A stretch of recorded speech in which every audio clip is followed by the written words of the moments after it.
Well, hello there, and welcome on to another episode of DCU Daily Times, the news, and MCU Weekly. We got the MCU Weekly today as well. And, of course, we're going to start the show off by talking about Jurassic World Rebirth. I just had an encounter with a T-Rex or two myself, so my hair is, a little out of sorts. But we have so much to get into, as always. Of course, there's lots of news from the world of Marvel, DC. Stephen Amell was going to get an Arrow movie. Oh my God, we have to talk about that. So to do that and so much more, let's hit that intro. It doesn't seem to matter what I do. I'm always the number two. All right, mister, I need to paint my abs on to get nominated. You don't see Robert Downey doing that. You're kidding. You're kidding. I can't open the envelope without the... Warner Brothers is heading back into the Matrix with a new movie in the works. Wonder what other surprises are in store. I want to be Bruce Wayne. I like that. You're gonna love me. There's the shot right there. That. Okay, we don't need to see chords. Right there. You look ridiculous. Well, not no more, he don't. What, dude? I can barely understand you. Your accent's insane. What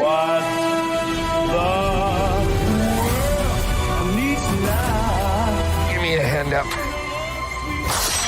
Nope, I'm actually okay. Thank you very much. Oh, wow! Wow!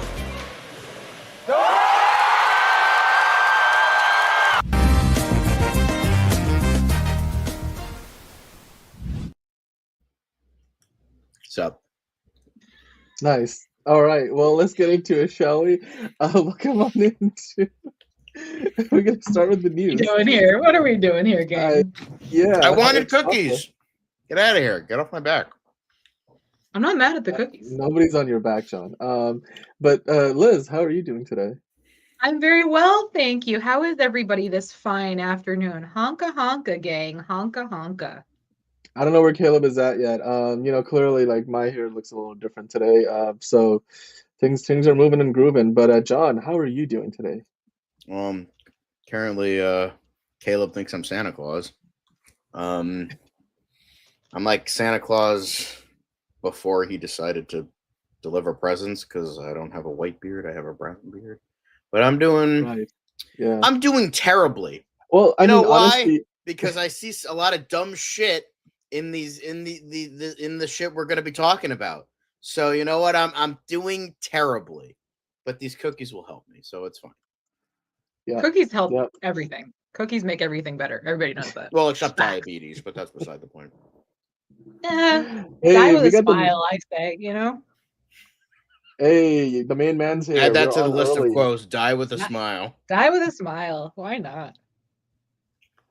Fiona, Are we're they not getting chocolate chocolate cookies? chat today. We're not doing it. We're saving it. Are they chocolate cookies? Stay They are actually Stay tuned chocolate for the cookies. podcast, gang. We're gonna get into it on the podcast. Stay tuned. They're chocolate blossom cookies. Nice.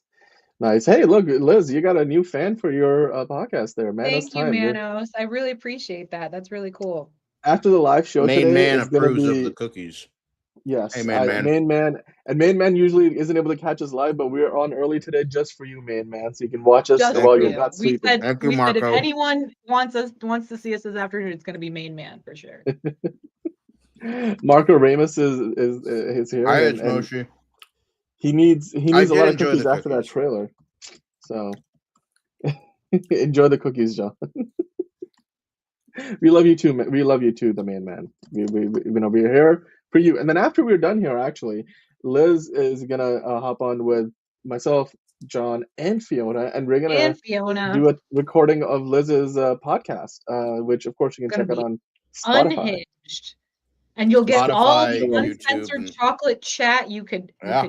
possibly ever want. You know what we need Oh, to yeah. do? We need to go on John's Cool Kids movie reviews sometimes. That's what we Honestly, need that to would do. be We need to really invade. interesting.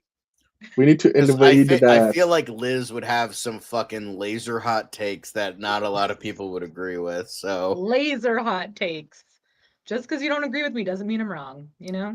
that is 100% correct. But but that's like kind of the thing we do. Like we get over. I mean, that's the whole entertainment value. Like we get over exaggerate. Like, what? You don't think? Damn, Phantom Zone, out of here. That's our way of like kicking some. Whenever they say something, whenever like they say something like dumb or ridiculous or like something we don't agree with, we send them to the Phantom Zone and we play a clip that shows like them getting yeeted from like a movie or a TV show, and then they get kicked for like a couple seconds and then we bring them back in. It's a lot of fun. I would love to be a part of that insanity. Yeah, hey, the man is gonna get on Spotify for you, Liz, so he can listen to your podcast. Definitely get in it's there. available anywhere Get you in listen. there. Just give a search for Try Not to Curse and you will find us. Hell yeah. Exactly. Well, you know what? Speaking of D's nuts, there is a new Dino movie coming out. Sorry, Caleb. I tried to get your comment in there. It One wasn't an hell of easy a transition, Dan. One hell of a I transition. tried, but you know what? The new Jurassic World Rebirth trailer is out. I want to get your Yep. opinions on it, guys. You guys saw it? It harkens back a little bit to the original movies, but then it sort of sets up a new story. Of course, Scarlett Johansson is the one leading the charge now, as opposed to Bryce Dallas Howard. So, what are your thoughts on this trailer so far? It looks great. It looks like the classic, Dino Island that we're used to from the original films. It looks like there's a ton of action in here. I'm looking forward to it. Truly, it's going to be fun for sure. Yeah. Okay, John, what do you think about the trailer? I don't know. We can still hear you. Like I'm watching it right now. Sorry. I see. Okay. That's great, John. But anyway, Now's the time to do that. I forgot. Sorry. I was going to watch it, but then we got caught up in conversation stuff. So here we are. I mean, look, I love that they're teasing a completely different story. It's like there's this big secret that we never knew about. Of course, I like the Universal logo whenever they do like one that looks like the movie that you're watching. I didn't know this actor was in this movie, by the way. Like, and looks like he's playing the bad guy, or maybe we'll find out that he's the bad guy.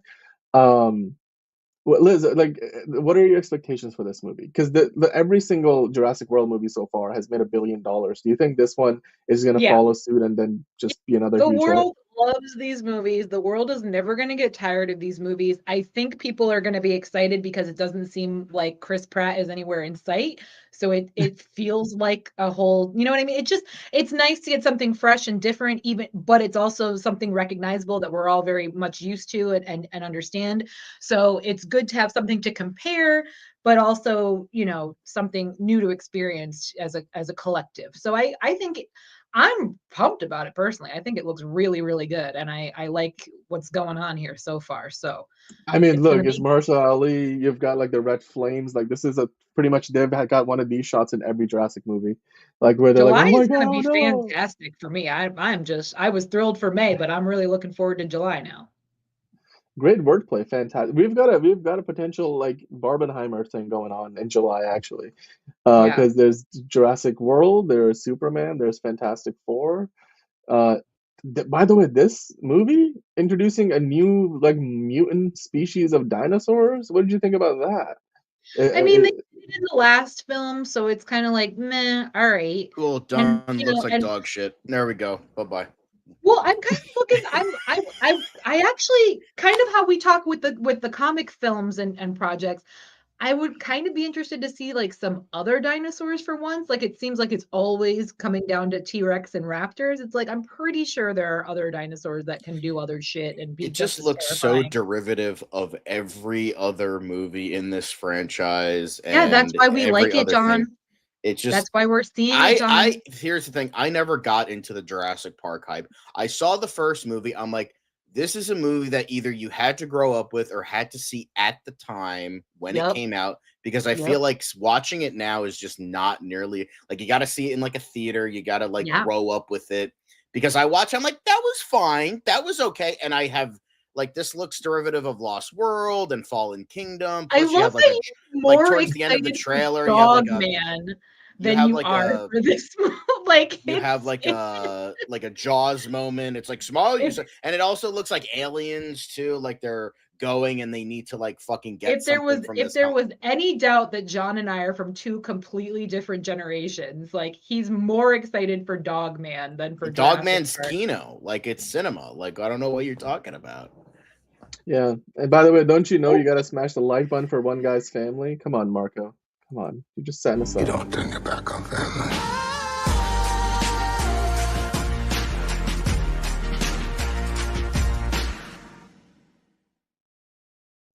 Don't turn your back on family. Come on. Especially not the super family. Your brother never told you never threaten a man's family?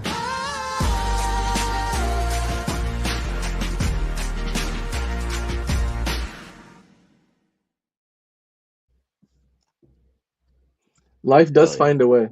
As no, Dan, you got to do it like Jeff Goldblum. Life finds a way. Life finds a way. Yeah. Faster. Must go faster. Now you have to open your shirt like Jeff Goldblum in his sexy pose, like, hey. Yeah, like this. Hey. Yeah. I'll leave you two to it. Like, don't deny. I mean, one of the best things about that movie is sexy Jeff Goldblum. Like, come on. I'm leaving. I just can't do it anymore. Just can't do it anymore, you guys. Manos is a fan. TC24 preach John. Manos also talking about comparing. I'm tired of the Twitter comparisons. That's on Twitter. Yeah, I mean, in terms of the plot of the movie, with me. You know, he is the best part. 100%. The best part is Samuel L. Jackson in the original film because he is all of us at work. Like, come on, bro. It's so good. I love it. I'm your like, fucking job. Hold on to your butts. Assignment. Marshall Ali is going to be that in this movie. He's going to understand the assignment. You can see it. That dude's going to have so much fun with this movie. Oh my God, they locked somebody in with that. Okay, that dude's dead. And here we are. Also, what's with the like fake ass spray tans that everybody has in this movie? Like they're on an island, so they're supposed to be tan. Yeah, bro, they look like a fucking tangerine. It's like, what the fuck? Didn't you? That's the American look now. Didn't you know that? Anyway, I guess so. Yeah. It's Mochi saying not gonna be watching it in a movie theater because every other Jurassic Park movie it will make $1 billion, but it seems like look, here's the thing. As far as like those Jurassic movies making $1 billion, it's all about just the international audience, like everybody, because the North American audience doesn't see it as much. It's like, you know, when you look at the breakdown of how much the money the movie made domestically in North America versus abroad, the last one made like pretty much 60-70% of its money outside of the U.S. and Canada and Mexico. So the rest of the world likes, and I should say, speaking as an American, Caleb, honka. Yeah. Oh, you guys are no freaking fun. I will be in the theaters to see it. I'm looking forward to it. I'm gonna have a wonderful July, and y'all can just shut up. Nah, I'm gonna see it. I like these movies. They're still fun. I mean, you know, it's a little bit of like a turn your brain off and watch it fun, but like I enjoy it. Yeah, Marcos, that's kind of the whole thing. Like it's supposed to be like a human dinosaur hybrid monster kaiju situation. Yeah. But we'll see. Yeah. Nothing ScarJo can't handle, you guys. She's ready for it. Exactly. Anyway. Exactly. What's next? All right. Well, the next story that we got to dive into is, of course, there's a lot of changes happening in the world of Hollywood. But recently, we're talking about how the amount of production that's going down in LA is lower than it's ever been in the past. There's also an article in the, but it's basically a Business of Hollywood article in the Hollywood Reporter talking about how production has shifted since the strikes in late 2023. And essentially, they have a few charts talking about, where the movies are filming. And I thought it was a little interesting, kind of like getting into that a little bit. So let's kind of, talk about it just briefly. It seems like right now, like TV production, it hasn't quite picked up as much as the movies have come back. But when you look at the amount of movies and TV shows that are being filmed, it's you're not seeing nearly as much happening in the LA area as it used to. Are you guys surprised by that? That the production, the world of movie production and TV production, is moving away from LA. And continues to do so. World is changing. Well, and tax breaks and all kinds of things are definitely a factor in that. I mean, Georgia will just give you whatever you want in order to try and get your studio to film there. So it doesn't surprise me at all. I mean, there's a film about Switzerland being shot in Rome right now. So this is what we're doing apparently. Yeah. Yep. I mean, That how there's it a be. piece in the. Sorry, you were saying, John? No, that how it be. That's yeah. That's Yeah. I mean, I like mean, I remember. Sorry to cut you off, but I yeah. remember the show Ozark. That was literally not shot in the Ozarks because of Right. tax breaks in Right. Georgia. So Yeah. you know, it's Like a whole like thing. pretty It's a much whole thing. every Marvel production is shot exclusively in Atlanta. So Yeah. Yep. it's I mean, Well, there's so it's many that and in tax London. breaks in Georgia and Yeah. Atlanta. It's like it's yeah. crazy. Yeah. I mean, the America still leads the production in terms of money spent by U.S. companies. It exceeds $40 million, on budget wise. Well, in terms of the category, like spending at least 40 million or more. So in the U.S., they spent over $14 billion as opposed to just under 6 billion for the UK, and just under 5.5 billion for Canada, 2 billion for Australia and New Zealand, 1 billion for Germany. So still, America's leading the way. But rather than filming in the usual spots in the past, the greater LA area and such, Toronto, the United Kingdom, Vancouver, Central Europe, and Australia are now leading the pack. While California came in only in 6th, and then Georgia came in 7th, New Jersey in 8th, and New York in 9th. So clearly, the world is our oyster, and Hollywood is just happy to take advantage of it. And like you said, like the tax incentives are better. So and Fiona saying YouTube is the new Hollywood. And then Marco saying you can come to film in Portugal. Very sunny. It is. Portugal is a beautiful country. We will go there sometime. And then Manos Time saying, Dan, when studios film outside, do they pay for the area? Just asking because I'm curious about Superman's budget based on everything they did overseas, especially Cleveland. Well, for Superman, Cleveland wouldn't necessarily be overseas because it's an American movie, but they do pay for, obviously, they have to get licenses and permits.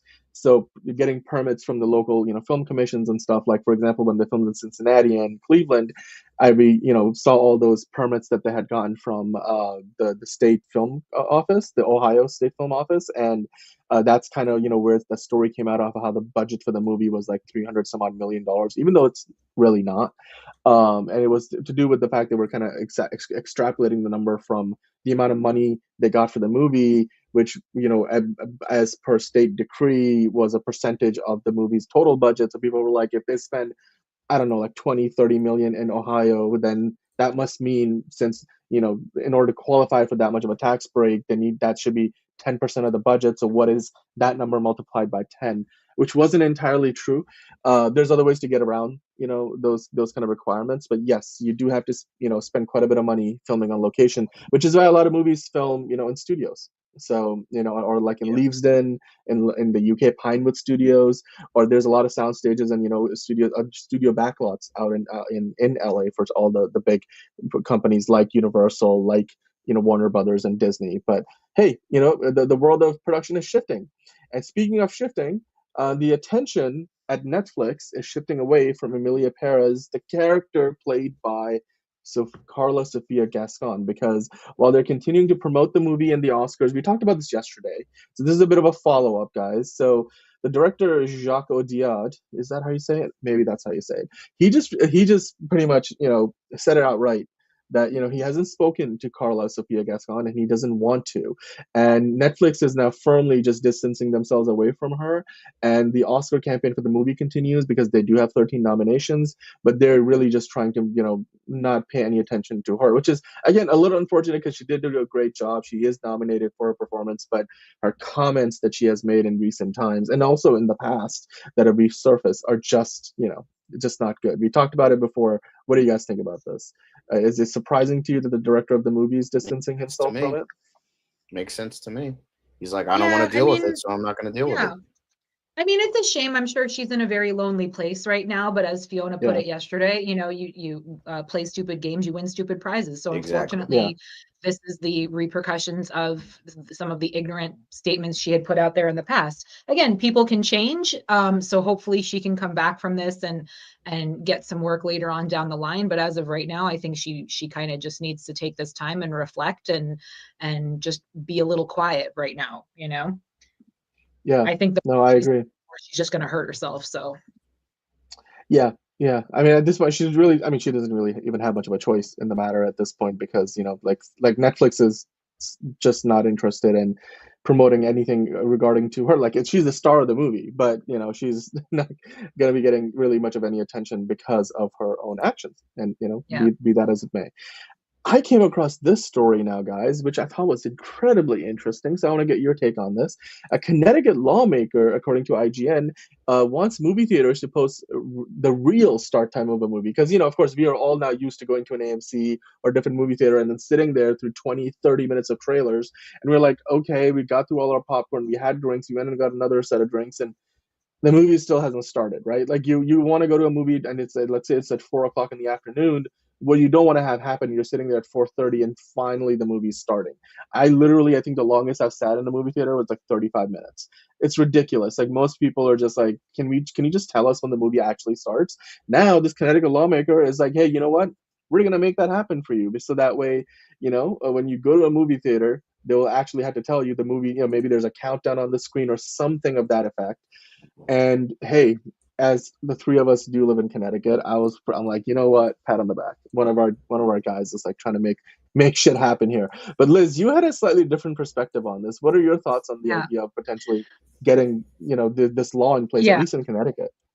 So again, I'm in a really rare position where I have the free time and the availability to see multiple movies throughout the week on my days off. So I've known for years doing this that there's at least 20 minutes to 25 minutes worth of trailers.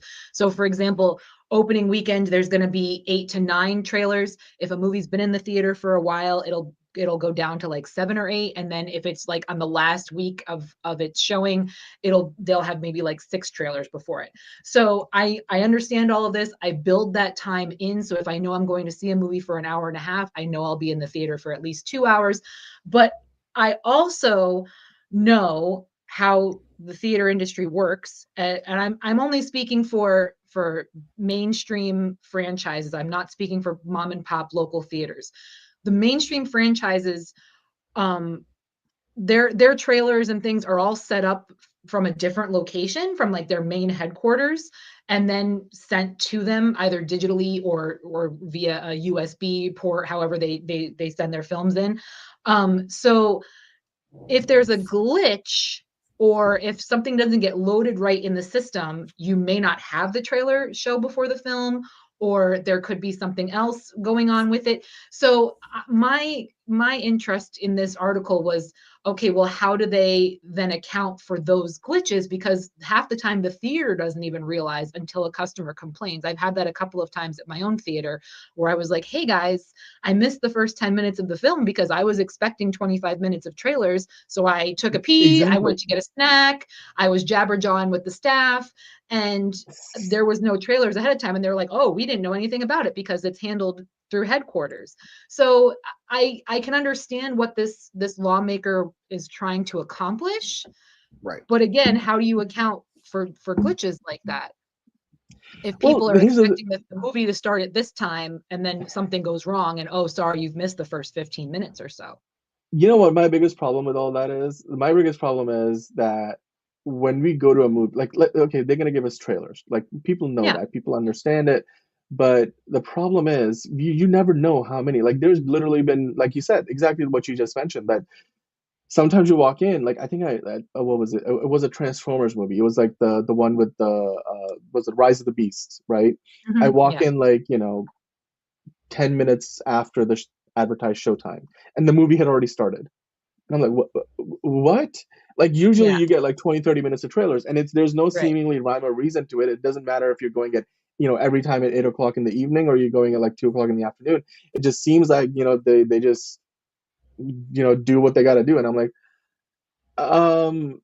at least be consistent. So like that's my problem with it. Yeah, you know, but I also know in other countries as well, like, yes, they'll show a trailer, but the advertised start time of the film is the actual advertised start time. So if you get there 10, 15 minutes early, you might see some trailers play ahead of time in the theater because they're just getting the projector warmed up. They're giving people time to come in and find their seats. But they advertise that the movie is starting at 3:15. The movie's going to start at 3:15. 315, not the trailers. So maybe if we did it like that, that could Yeah. be a solution to the problem. I love the trailers. Again, you guys, that's my hobby. That's what I'm passionate about. That's what I care for. So I purposely show up so that I can see the trailers because it gets me excited for upcoming projects and it gives me things to talk with you guys about. But I can understand if you only go to the theater a handful of times throughout the year, you're going to be a little and then let's also talk about the fact that Disney and Pixar have been doing these fucking things with these shorts. Remember when Frozen 2 or Coco came out and everybody was pissed that they had a half an hour Frozen 2 mini feature prior to Coco, which is a 2-hour fucking movie as it is. So you had 30 minutes of trailers, then you had 30 minutes of Frozen 2, then you had a 2-hour film. Everybody was leaving because their kids either fell asleep or got bored or were complaining or had to take a pee. So I can completely understand why audiences who don't care for a regular movie going experience like myself or like John would be pretty pissed off because you're holding up their day now and it almost feels like you're being held hostage and it's not in your control. Yeah. No, I hear. I mean, John, like, what are your thoughts on this? The idea. I mean, and Liz, the solution you suggested, by the way, is a good one. That hey, advertise the actual start time, like, and the trailers all come before us. So if you get in there early, you can sit there and watch the trailers. But for those of us who don't care to watch the trailers, like, if you go to watch movies, I don't know, 4 times a week, you've already seen a lot of the trailers that are playing on a day-to-day basis. So you might want to just show up for the which isn't movie a bad itself, thing like, if the trailer's good, but Jesus Christ, I saw the trailer for yeah. Alpha 20 fucking times. I wanted to blow my brains out that year. Oh, Jesus. I mean, and it's also like after That's the a me first couple of problem. trailers. Yeah, but I'm like, after the first couple of trailers, you're not going to retain that information. Like, it's just like, like, you're going to forget that Yeah, you half saw the a time trailer I'm for a like, oh movie. yeah, we saw the trailer for I don't even remember. Oh yeah. Unless it's like Yeah, it's really like, memorable, like a big movie. Like I saw the Jurassic World Rebirth trailer. I saw the Superman trailer. I saw the Fantastic Four trailer. I saw the yeah, like big IPs that you'll remember that are big and epic that have a lot of like shit behind it, but you're not going to remember the exactly. trailer for The Amateur or September 5th unless you're like that excited about it. So it's like, Yeah, Which, by the way, I'm very excited for both of those films. yeah. yeah, they look really good, but it's I mean, yeah. but here's the thing, it's just like I agree that it should be the scheduled start time. And then adding in another law, make it a fucking law that if somebody talks or texts during a movie, they get booted out. Alamo Drafthouse rules and banned for life. Be like just concrete rules for every movie theater in the world, not even in America, banned for in the life. fucking world. And if you don't pick up your own garbage, also banned for life. Yes, Fuck that's you a ban guys. for life. You could carry a full bucket in. You can't take an empty bucket out. Kiss my ass, you son of a bitch. And it's like I had this rant a couple weeks ago. Dan was laughing his ass off, but he agreed with me because it's like, okay, if you have to go through a labyrinth and fight a minotaur to throw your trash out, maybe I'd understand. No, I'm fighting the Minotaur. It's not the staff's fault. The Minotaur's there. No. To the door on your way out. Why don't you pick up your shit? God damn. Like, yeah. Guys, God what are you doing? damn. Yeah. So I would say and then like as I was saying before in this other rant a couple weeks ago, like you get like a big security guard, like big dude named Bubba. Like just fucking have him like him look at all the fucking assholes that don't pick up their trash, and then he's like, large bro, named you need to Bubba. fucking take out your trash, and like just Just like threaten them like stands if with you his don't, arms you get crossed, tased. like, Yeah. Bruh, 100%. what are we doing? Oh, it's infuriating. Like infuriating. If you don't throw your trash out, if you talk, and I'm talking about like talk loudly, not like whispers, but like talk loudly or like text, take a call, your fucking ringer goes up. There needs to be like federal fucking laws that if that happens, you get kicked out of the movie.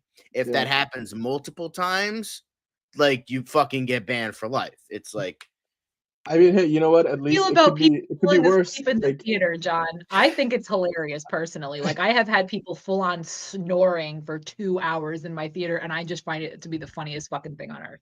Yeah. Marcos loves to see the trailers on a big screen. For him in Portugal, he gets commercials. He gets commercials. Time. I suppose it could be worse. Like we could be getting an ad for Tide before our movie. I don't know. Well, and again, as I've said, I don't have cable, so I don't see like commercials TV like spots. normal people do. I don't see TV spots and stuff. So for me, I love it. I love seeing the trailers. I think it's all great. It's all, again, Yeah. I provided like the seeing trailers are good. some. I don't like seeing Provided half an hour of trailers. Yeah, that's fair too. I don't All know, right, 10, well- maybe 15 minutes, but like half an hour, guys. Come on. Look, I just want consistency. You know, like I just want them to like, Right. okay, 15 minutes, either that or you tell us the actual time, and then we kind of work our way from there. Like just that'd be great. Yeah. Right. But hey, you know what? Now it's time for quick hits, shall we? Oh, I'm not gonna show you that story just yet. We gotta get into the quick Dan hits. fucked up, guys. You already Oh, know the no. first. Oh no. Thank you, John. Thanks for the save. Now let's get into the quick hits, shall we? Let's start with, you know, we are a big fan of movies that are leading with the word man. We're a big fan of man movies here. We've Different talked about Man, Better Man, Better Man, My man. Dog Man, Man. Superman. Superman, Spider-Man. You know, for your friendly neighborhood Spider-Man, Yeah. Daredevil Man. Never mind, that doesn't work. Batman. Exact Monkey Man, Wolf Man, so many mans. And you know what? Now, Baby Reindeer creator and star Richard Gadd is gonna get a new HBO show called Half Man, which is going into production. Thoughts? Is it going to be about Peter Dinklage or something? Not nice. Are you trying to? Okay, we're just gonna move on from that because before John That's gets a genuine canceled. question. Is it like about a little person? Is it about a kid? Like 2.5 Men? Like it's a genuine question. Don't be mean. Like, is it like about a guy who was in Powers? He died recently. I don't know. That's an actual. I don't know. Honestly, Damn, I don't why know, be John. mean? I don't know. Just an Hey, instant Caleb question. You gotta likes make it mad like movies. offensive. Okay. Robert Downey Jr., Cillian Murphy, Emma Stone, and Davine Joy Randolph are going to be presenting at the 2025 Oscars. They, of course, all won their Oscars last year. Of course, it's very common for the previous year's winners to present at the following year's award show. Are you surprised by this? Are you looking forward to it? Because, of course, now RDJ is back in the MCU as Doctor Doom, so I bet you they're going to be promoting that. Emma Stone's doing more projects. Cillian Murphy, is he in the new? Is he in the Odyssey? Is he one of the like 20 different A-list I cast believe members? he is. Yes. He is? Okay, great. So, I mean, are you surprised by this, or what are your thoughts? Are you looking forward to seeing RDJ back? Maybe he'll dress up as Doctor Doom. He won't dress up as Doctor Doom, Dan. Calm down. No, I mean, again, the Oscars is my Super Bowl. I'm literally taking work off for it. It's a big deal for me. I'm very excited about it. I love Divine, especially, so I'm always happy to see her. She always looks fantastic. No, I'm love all, serve all. Everyone is welcome. I'm very excited for the show this year. We'll see how it goes. Me too. This isn't a shock, though. I mean, that's what it is, because they all It is every they all year. won, and then they come they're back just big and names. present. Why is this a although- story? It's a story because it's now official. And I'm anyway, not but you know blaming what? you for like featuring it, but like I'm like that's like what happens. The people who won present for the next year's nominees. Exactly. Well, imagine if Sophia does win. Carla Sofia Gascon does win this year. Oh man, that will be then 2 years. Anyway, it's not happening. It's not happening. I know. But hey, Disney Plus lost 700,000 subscribers during the final 3 months of 2024. Haha. Do we know why? They all watched Moana 2. So. I think the principal reasons are they have been raising their prices. You know, the content hasn't been the best. Netflix has too, and they gained followers. But Netflix has like Squid Games and like Disney Plus. Netflix doesn't have the best shit. run. Like goddamn, I don't know why people are going back to Netflix. Look, initially when Netflix introduced the password sharing, they had a dip in subscribers, and then things picked up again. So this might be also part of that because Disney Plus did something similar where you can't really share passwords anymore. So that had an effect on the final 3 months, the fourth quarter of 2024. Have you noticed? So Disney Plus is pissing me right off because we have a shared account with my family, and each of our accounts has a PIN number. Why make me have a PIN number if I still have to have my mom put in her passcode in order to get me into your thing, Disney Plus? What's the point of the PIN number, Disney Plus? That's why you're losing people, because you're doing dumb shit, Disney Plus. But I like how this ties in perfectly to the Super Bowl ad where they're like, oh, what if Super Bowl there was no galaxy far, far away? What if there was no, Avengers Endgame or the Bear? It's like, well, I mean, a lot of people are just tuning out anyway, so you don't even have to, ask the question. You just 700,000 fewer subscribers as of start of 2025. But hey, next quick hit. So, John, I'm sure you are excited for the Alien Romulus sequel. Now, at the Saturn Awards, the producer of the movie, the producer of the movie teased that maybe the next movie is not going to be a direct sequel. Romulus was worth the wait, right? But people loved it, they embraced it, and so it takes time to do it. So, they're teasing that maybe the next movie won't be a direct sequel. The next Alien movie, if it's not directed by Fede Alvarez. If it's not directed by him, I'll watch it. Because I'm super stoked for the show, Alien Earth, because my boy Noah Hawley is, like, taking the reins for that. I'm super stoked. I don't like Fede Alvarez as a director. I don't. I'm sorry. Maybe Romulus is the greatest thing since sliced bread. I just had no interest. Even though I like Kaylee Spaney, I like a lot of the actors in the movie, I just don't like him as a director, and I was not very interested in the film. But I'm open for another Alien movie, just directed by hopefully a better director. Fair enough. All right, well then let's keep on rolling here. We got another Barbenheimer event potentially happening in July, because Barbenheimer, move over. It's time for Super Jurassic.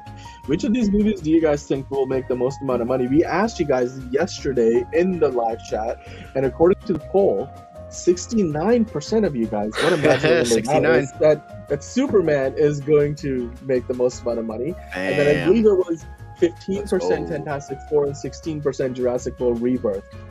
Liz, John, do you guys care to agree with that assessment, or do you have a different feeling about which movie is going to make the most money? It's really tough.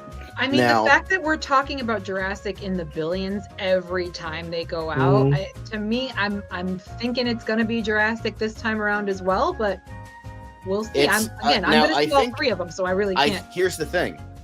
I don't think the overall, because we're just talking about the stuff that's coming out in July. Overall, that's harder. But like, what I want to talk about is opening. Who do you think is going to open with the biggest amount of cash? That's the thing I'm curious about.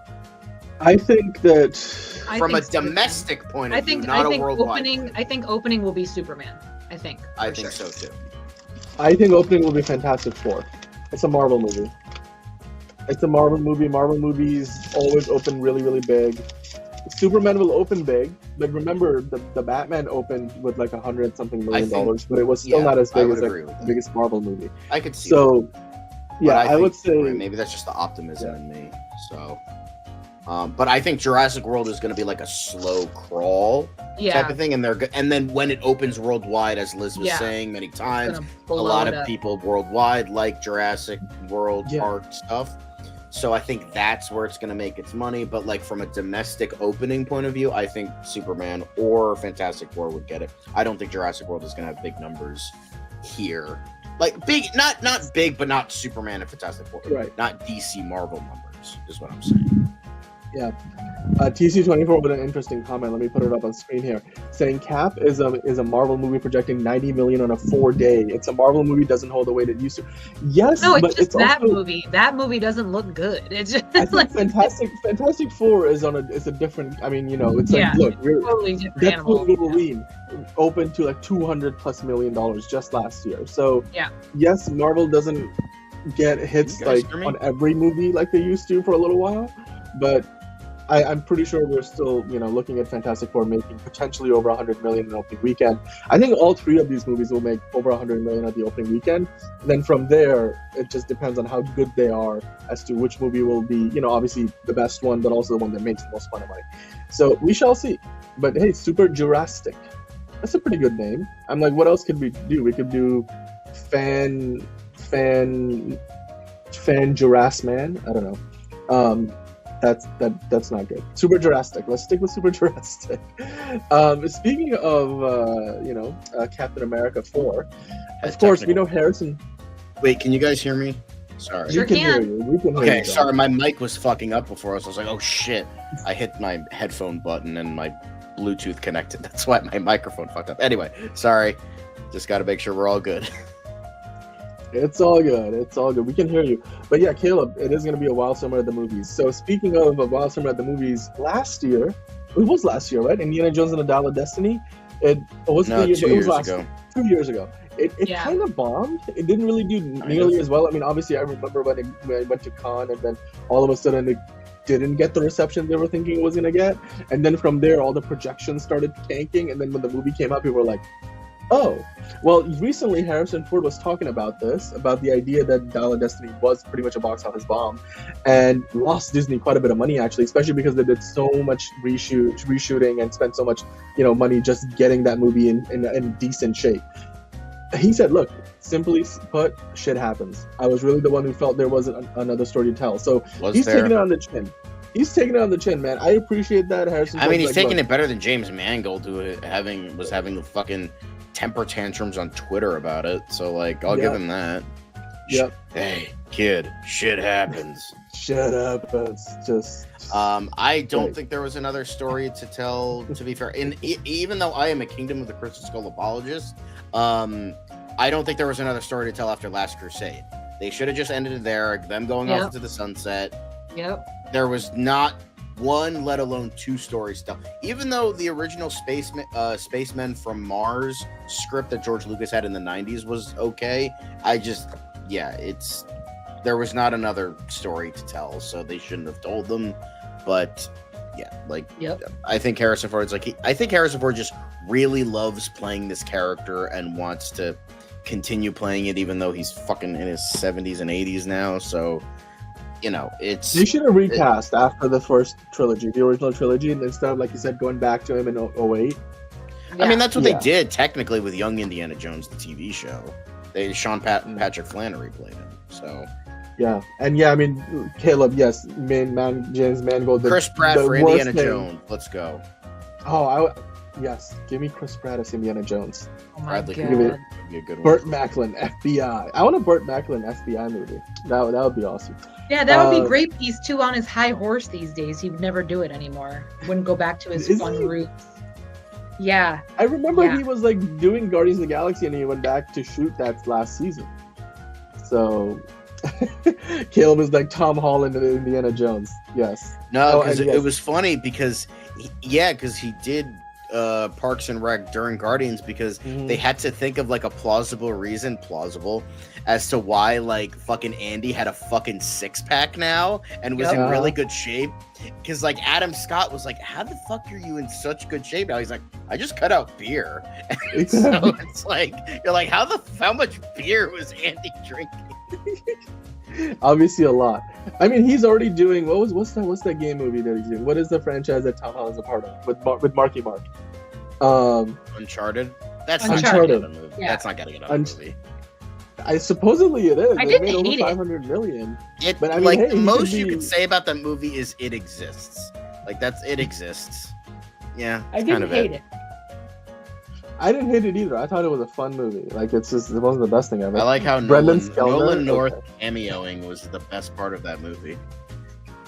Hey, look, it's the real Nathan Drake. Not Chris Nathan Pratt Drake for a in short round. high school. Come on. There you go. Well, the first clip for Invincible Season 3 has dropped, and the show drops its new season on February 6th, and it looks like Mark hit the gym in the off-season, guys. What are your thoughts on this? John, I know you're looking forward to the show. I still need to finish Season 2, because I like the show. I mean, I heard the second half of Season 2 wasn't as great, but I'm still curious. I still like the show. I still like the character, so I'm going to watch it eventually, and I want to, watch Season 3. So and luckily we're not waiting 7,000 years for the next season, so that also helps. And Dan is buttering his bread.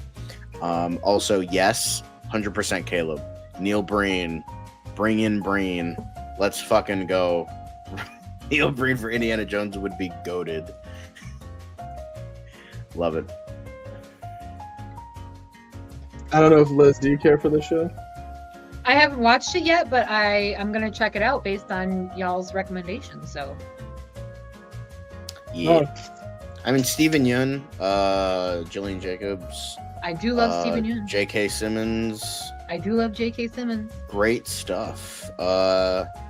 Wasn't who else was? Oh god, now I'm blanking on. There's a lot of great. I mean, you know, Mike Ehrmantraut is going to be in the new season, so as an undisclosed role, so that's good. Seth Rogen was in it. He produces it, but Seth Rogen was in it. Okay. I don't know if you like Seth Rogen. Well, that's it for the quick hits, guys. We're gonna dive into the MCU side of news now, but before we do, as you always like to say, let us know in the comments down below what you thought about all those stories. What did you think about Jurassic World? The new trailer is out. What did you think about my hair? But anyway, with that in mind, hit that like button if you haven't already, because now you have to move on to MCU Weekly, baby. It's time to talk about the world of Marvel and everything that is going on or would be going on, because we have a bunch of rumor mill stuff to get into. Then we're going to get into some other stuff. So, you know, let's do that. But before I get into it, sorry, Liz, I wanted to ask you, there's a bunch of rumors out right now about, like, you know, what's coming up, like World War Hulk and like a bunch of other, you know, stories. Are you excited to potentially, like, you know, get a new? Whoa! We're not getting to that yet. That's DCU Daily, my guy. How Get ahead of here. How dare you, sir? You know what? I'm just gonna just change my question because now I've ruined it. What do you think about Spider Noir casting Amy Aquino and Andrew Robinson to join the Marvel Amazon series? I mean, it's exciting. I really know nothing about Spider Noir, but I like both of these actors. So I'm, you know, the more the merrier as far as I'm concerned. I think it's only going to help and bring some fans to the show. So good luck to everybody. Get that check, baby.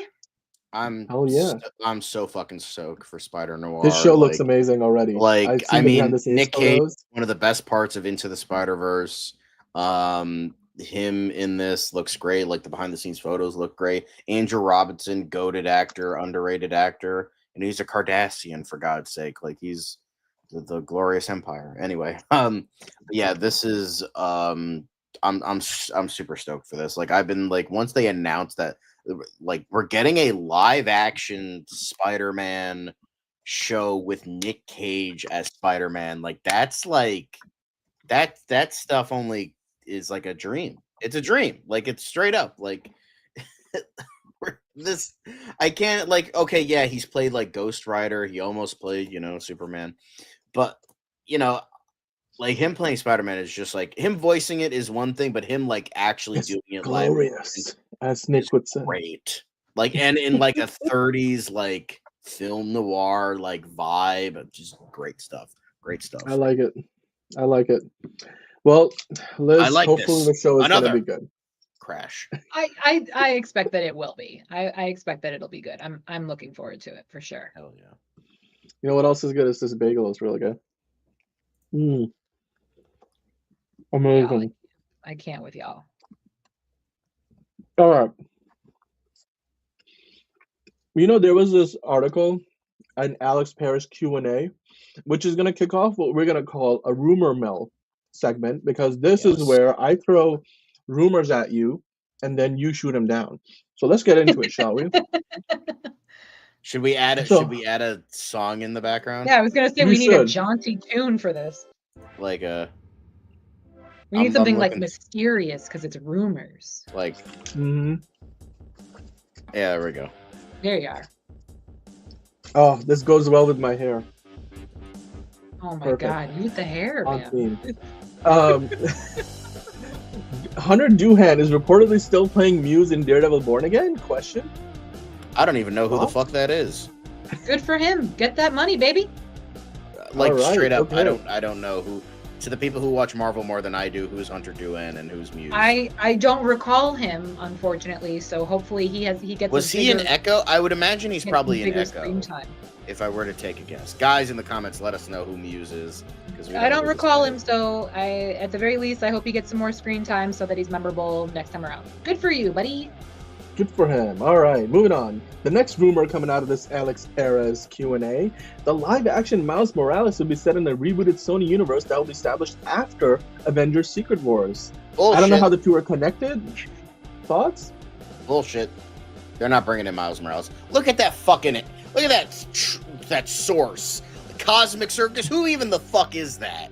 Like, unless It's this this is Kevin article. Feige himself, I don't It's trust this article. bullshit. This is an Fuck Alex this. Harris No. Q&A. There you go. That's all I gotta fucking say about that. Snyder's keep ruining comic book movies for us, so stop trusting them and stop trusting scoopers. Fuck them. Bullshit. Moving on. Mano's saying Hunter Doohan also plays the monster in Wednesday, if you guys have seen that. Yes, he does. Okay. Actually, you're right. I did see him in there. And then Muse is a serial killer painter who uses the blood of his victims to paint, according to Caleb. Wow. Listen, that art is supplies insane. are expensive, gang. So do what you got to do out there to keep it juices flowing. I understand. Oh my god. This show does not promote murder in any form. I hear Liz's lawyers are telling her that it's not okay. I'm just saying he's frugal. I understand. That's all I'm saying. Okay, great. Well, Anthony Ramos is the Hood. He's going to be, of course, featured in Ironheart as the Hood. That looks so cheap. The costume as the Hood. He's going to return after Ironheart in the MCU. Are you surprised that we're going to continue to see his character? Is that going to be a one-off villain? I don't care. I hope he gets a better outfit. I don't care for his again, this outfit. is coming from Cosmic Circus, so I don't believe this for a second. But Yeah. like Anthony Ramos, he's a good actor. I liked him in Rise of the Beasts. And I've heard he's good in like Twisters and all that other shit. Like the costume looks like dog shit. He looks like sure fucking does. a gender bent Little Red Riding Hood. Maybe that's the point. It's like one step down from Arrow, honestly. And that's not, and we'll get to that. But honestly, that's like a bigger insult than you would think. But like, goddamn, It's true though. nobody gives a fuck about Ironheart. Nobody cares Nope. about this character. Who Nope. cares if he fucking returns? If this is true, it's probably not true. It's bullshit. I think this show could be underrated. Potentially, it could do well. I hope it is. I hope it is underrated, and I hope it's great, and I hope it leads to bigger things for everybody. But I'll wait till it comes Moving out. on. In terms of another rumor that I'm going to shoot up so you can shoot it down, the World War Hulk movie is apparently still in development at Marvel Studios. Now, in this article, I read this part of the article Q&A, and it was like, basically he was saying, I think it's still in the works. Wouldn't be surprised to see that, the rumors would pick up closer to, Avengers Doomsday. And then, so they were, even in the Q&A itself, they were talking about it in, really vague terms. So I'm not sure, because the biggest thing is, Universal still holds the rights to a Hulk movie distribution-wise. So if they were to make a movie that features Hulk as the main character, Disney wouldn't be able to distribute it. It would be Universal Pictures. And that's the whole reason why we haven't seen another Hulk movie since The Incredible Hulk, which was made by Disney or Marvel at the time, before Disney bought Marvel, and it was distributed by, of course, was Universal's Pictures. So yeah, I wouldn't be surprised, John. What are your thoughts on this? I call bullshit because Marvel Studios has not wanted to make a Hulk movie for years because they don't, as you're saying, they don't have the distribution rights. That's at Universal. What are they gonna like do that now? They already made him fucking Professor Hulk and like all this other Garbo shit. Like no fucking way they're gonna bring in World War Hulk, which is like a fucking huge epic dark story into this. Like they promised us Planet Hulk, but then all we got was like a subplot in Thor 3. So it's like Exactly. That's what they've been doing. They like integrate Hulk stuff because they don't have all the rights. Look at the leader, Betsy Ross and Thunderbolt Ross are all going to be in a Captain America movie because that fucking makes sense. And so they're not. Yeah, it doesn't. No, I don't think. I agree, Caleb. I don't think it exists. They wouldn't do it. They don't want to. They don't want Universal to have money. God forbid. So we're never gonna. They're like the biggest rivals in Hollywood right now. To be fair, like Disney has just finished paying off billions of dollars for Hulu to NBC Universal, which they knew they were going to need to pay up, and then Universal made sure that they did. So I don't think the two companies are the biggest fans of each other. But in another rumor from this is, speaking of Scar earlier, Scar is not quite the same character, but hey, apparently Hulkling's role could be crucial in the next MCU saga, and there might be a storyline that will involve space and Annihilation Wave. They also plan to adapt a Wiccan Hulkling-focused storyline. That's where it's gay romance. So again, I don't believe like this rumor stuff, but I think this has more to it, not because they're saying it, but because they have Wiccan, they had, you know, the little kid version, and then they had the like Joe Locke in Agatha All Along. So obviously they're setting up Wiccan. Obviously they have the Champions movie, which is still kind of rumor mill, not totally confirmed just yet. But it seems like they're gonna be, you know, bringing in Hulkling, who's not a Hulk character; he's a Skrull character, by the way.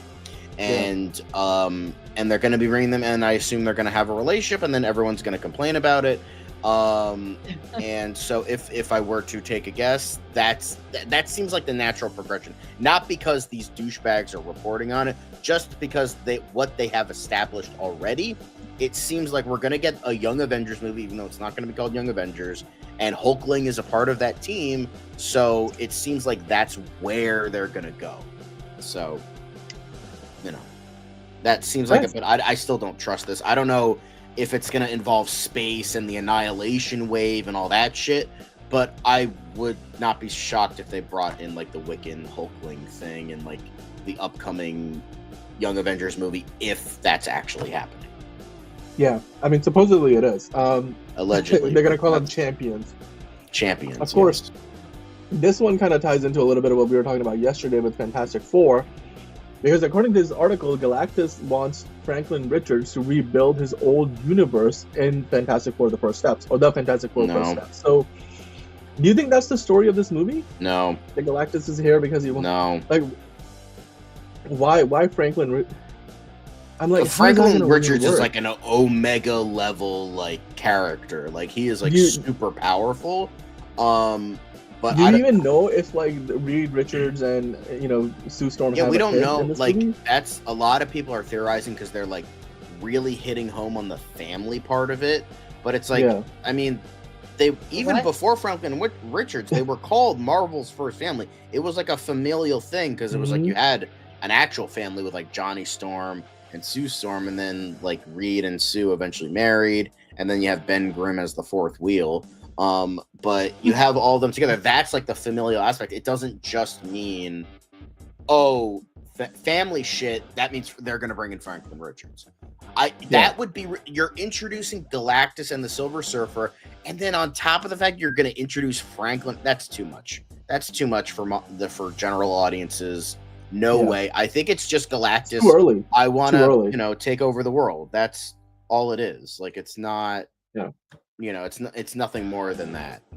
By the way, Mana's time. I think we're going to get into that Brave New World situation in just a second. So be sure to stick around for that. So, all right, let's see. I think the next topic we're going to get into, we are moving past the rumor mill, so you can shut down the music.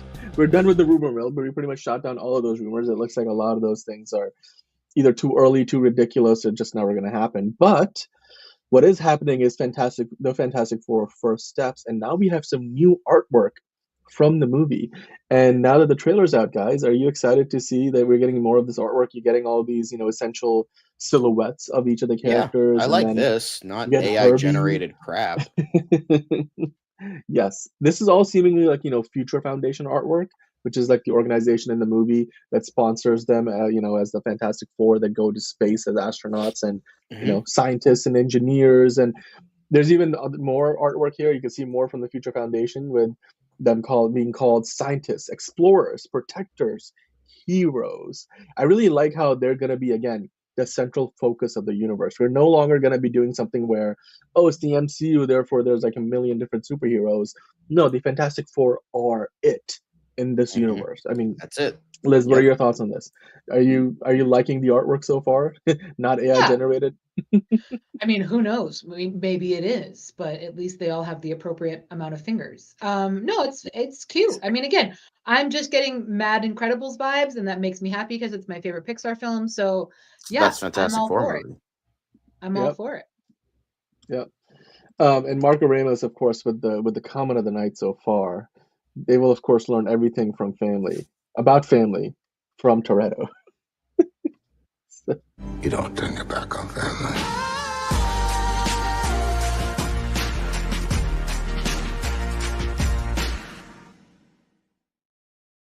And speaking of fan art, I saw this. These are like character posters that are not official, but somebody put these together and they look great. I mean, honestly, they look better than some of the stuff we got from Marvel directly. Yeah, Of course, you have the one by a here real person.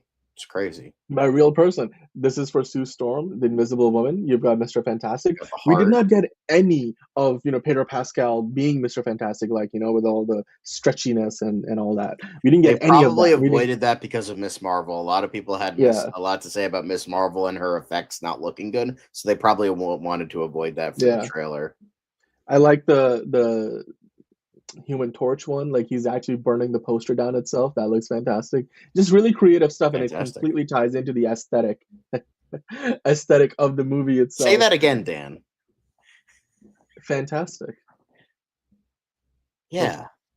Cut to black. I like that. Cut to black. Cut to But yeah. black. And then I like how, they got Thing from Mhm. combining. They should have combined everything, like Adam's Family Thing, John Carpenter's The Thing, and Fantastic Four Thing all into one, not just the two of them. Just like make it like I'm a sure body horror hand. somebody somewhere has done that. Like, or we will get that soon enough.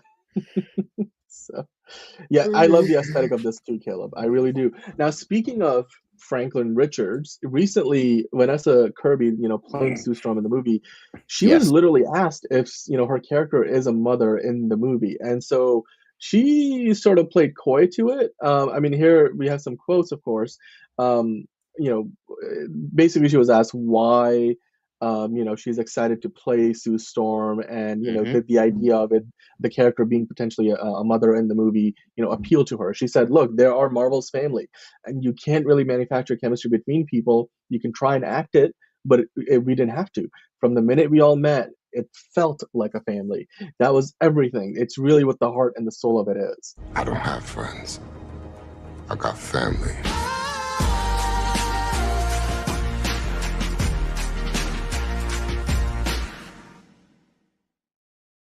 To say I was so blown away by Sue through all the comics, through all the decades. The fact that she's a mother and so fiercely feminine. She's maternal but so badass. I just loved her bad arse in my English accent. Thoughts? This was on GMA. Yeah. This was This is was what separate. This was the event itself, and then she went on GMA after. Sorry, the trailer event, that is. Yeah. So this is what people were saying, like, oh, she's gonna be a mother, but it's just like, no, she's just talking about general comics. Like that's Exactly. because I know people are like, oh, but Franklin Richards, she said this, but it's like, no, if you read the quote, I was blown away. Through all the comics, through all the decades, the fact she's a mother. So firstly, family mission, all the other shit. So she's talking about the comic character who is like she is that character. But just because she's that character doesn't mean she's the character in the movie right now. So just because she said, oh, they're gonna have Franklin. No, that doesn't mean diddly dick.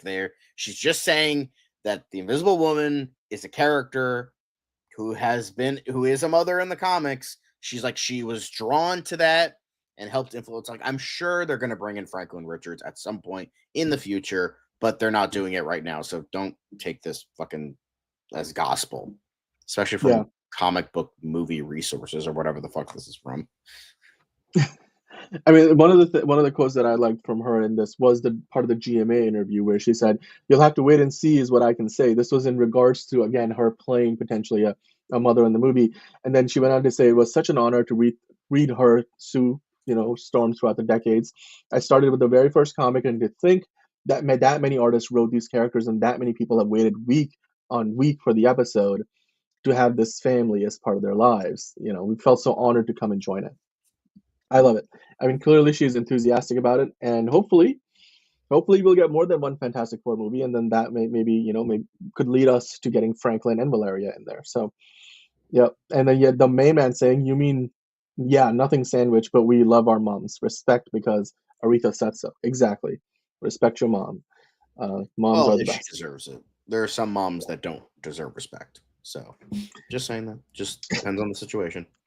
Well, with that in mind, of course, you mentioned this yesterday, John. It's been 31 years since that unofficial 1994 Fantastic Four movie that we are going back to the blue and white suits. The one thing I did notice here is that the suits The Thing don't looks all better look in the same. 1994. Yeah, I agree.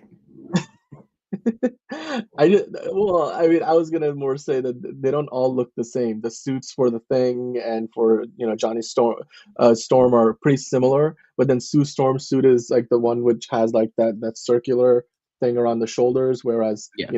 Reed doesn't have that. Even though he has the outline, it's not white.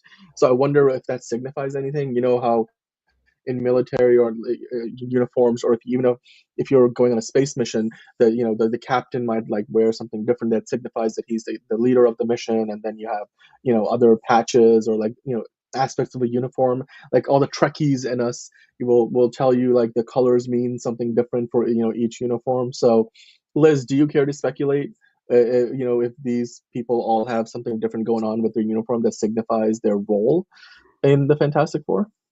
I mean, yeah, I mean, because you can see it with the Thing and with I'm drawing a blank. The Human Torch as well. Like they've got, their arms have like white on them, whereas the Right. Storms don't have that on either of theirs. I mean, but again, hopefully we'll have a better understanding once the film comes out. And if not, maybe they're just going to leave it and be like, hey, we just wanted to distinguish between everybody. But it's that kind of thing is really not a major concern of mine when it comes to these films. So. Yeah. Well, I mean, it's just fun to see again those classic costumes make a return to live action. The first I time love them. I think they're officially, great. second time unofficially, first time in 31 years that we have seen that. Um, and then here's the thing. I just wanted to kind of bring this up because I know that would make John giggle a little bit. So yeah. Evan Musk Bacharach, of course, critiquing food in the trailer. I'm sure they knew what they were doing with that. And I'm sure, the reference is appreciated by the bear. So, an Emmy award-winning bear, that is. Now we move on to, of course, the Captain America situation, guys. So, let's set the stage before we dive into this, Sean. So, I want you to kind of go over a little bit and summarize for us what was happening here. Because for the longest time, we've been wondering, okay, is there a $400 million budget for this movie? Did they do like 3 hours of reshoots? Did they reshoot the whole damn film? And then which other characters got taken out, who got added in?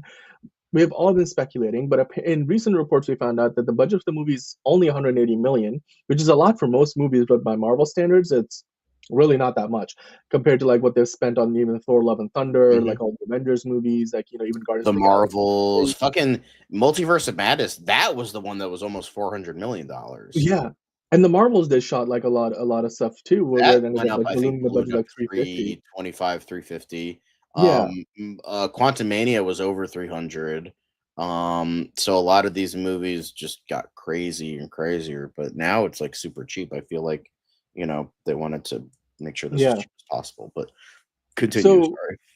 Yeah, I was just going to ask you, like, can you give us a quick walkthrough of what was the controversy? And again, now it seems like the controversy has been debunked because, this person, this gentleman here on YouTube, the whole shebang, they put together a video that basically highlighted how the Hollywood Reporter, Variety, like all the trade outlet reporting, which comes from usually much more trusted sources, directly contradicted a lot of the Hollywood Reporter, Deadline, Variety. Those were all correct. The stuff that wasn't correct was that's what I'm saying. Shit. Yeah, it directly contradicted what like Jeff Snyder and a lot of the insiders were saying, I didn't want you which shitting was on like the Hollywood wrong Reporter information and shit like that. No, I would exactly. We're on the same page, but go ahead. You tell us, like, give us a summary of what was going on here. So now we've talked about this in the past. I was like 100%, but like Jonathan Frakes saying, nope, made up. This has been made up by a writer. Nope, it's fiction. It's fiction. This has been made up by a writer. Like none of it was real. And I feel bad for saying that, but the thing is, as he says in the video, he's like, I don't blame the people for believing this because this was so rampant for so long, and Marvel didn't come in until months later to like talk about this, that nobody believed it because they were believing it. So initially the whole thing was, the first thing was the reshoots. That's the first chapter he focuses on here. So, and by the way, go watch the video. I'll try to link it in the live chat and maybe even the comments later on. But so what happened was, I think it was in November of 2023. Jeff Snyder said he claimed that they dumped the whole movie and they reshot it, and the reshoots are going to take place from January to May of 2024. That's what he said. And the thing is, everybody fucking jumped on that, and as well as the delays. He's talking about that here. Talk about the delays. So it got delayed, and he claimed that because it got delayed, it was reshoots. What actually happened was that everything had to get delayed because of the strikes. The strikes delayed everything. So they're like, okay, let's workshop. They're like, clearly a lot of stuff isn't working right now. They had the whole Bob Chapek business. So they're like, okay, let's clean slate, take a break for a year, just have Deadpool and Wolverine coming out in 2024. Let's just have that be our big money maker, and it fucking was. And then let's delay everything so we can like go back to the drawing board, not necessarily like, scrapping everything, just like let's delay it so we have the best movies possible. So that's why everything got delayed to 2025. And that's why we're getting Captain America 4 on Valentine's Day instead of, I think it was supposed to come out when Deadpool and Wolverine came out in July of last year. So that's what everyone was harping on, was the fact so the real reason it got delayed was because of the strikes, the actor and writers strikes, that it got delayed because of that. And, Marvel was like, you know what, let's try to focus on quality in the future. And that's what they're doing here. So they're doing that. So that's why it got delayed. However, Jeff Snyder came in and has been wrong more often than not. Yeah, broken clock is right twice a day. He's gotten a couple things right, but for the most part, he and many other scoopers, they're like, even James Gunn has said multiple times, like 90% of them are like all of them are wrong 90% of the time. Like that's what it is. So, I think and I think that really fucked it up because they didn't announce the reshoots, which was 22 days, which it says right here from Hollywood Reporter. That was going to be 22 days. To put that into perspective, the reshoots for Doctor Strange in the Multiverse of Madness was 6 weeks. 6 weeks. So I don't know about you. 22 days is a lot less than 6 weeks. So that didn't help matters either. So they didn't announce this until May, and that's when it was like around the time that they were gonna reshoot some of it. Then they said 3, and it's only 3 major sequences, 3 set pieces in the movie. They just wanted to make the action a little bit better, and that's it. That's why they reshot it. And he goes on to talk about as well, like reshoots have become such a bad word in like modern media, like, oh, something's wrong, you got to reshoot it. But it's just like sometimes there's pickup shots, sometimes you got to tweak some things you don't notice until you're editing the movie. You're like, oh, we kind of fucked up, we got to do some reshoots. It could be as small as pickup shots, it could be reshooting an entire sequence. Sometimes that's a bad thing, like reshooting the majority of a movie, which this didn't happen for this. Sometimes it's not. This just sort of like, let's, we originally had they originally had Serpent Society members, like multiple Serpent Society members, and that's what one of the characters Seth Rollins was playing, which I think the director said recently. So we're gonna get into that in a little bit. And we are gonna get into that major, but like I wanted to that was attributed here, so I'm like, let me bring that in. So he cut him out and Serpent Society members and brought in. You got Giancarlo Esposito. Giancarlo Esposito says yes to your movie. Fucking use him. So they brought him in. That was some of this reshot stuff. And that was confirmed because he said, I haven't met my co-stars. So he was inserted into the movie Tig Notaro style in Army of the Dead. So that didn't help matters either. But, sometimes you got to do what you got to do. So there was the reshoots. Then he goes in. I think the next thing he goes into is the budget. Now, the budget was said by, it might have been Jeff Snyder. It was World of Real. World of Real is like notoriously bullshittery and like is wrong like all the time. So they said that, because of the reshoots, which were at that point debunked, because he was talking about in World of Real said this story in June which was after May 31st when the 22-day reshoot window was confirmed. So he was commenting on a bullshit thing that was debunked. So on top of the fact, your source was a debunked rumor, and he's saying, oh, yeah, it's 300 to 350 million. Even though nobody confirmed this, he was just pulling it out of his ass.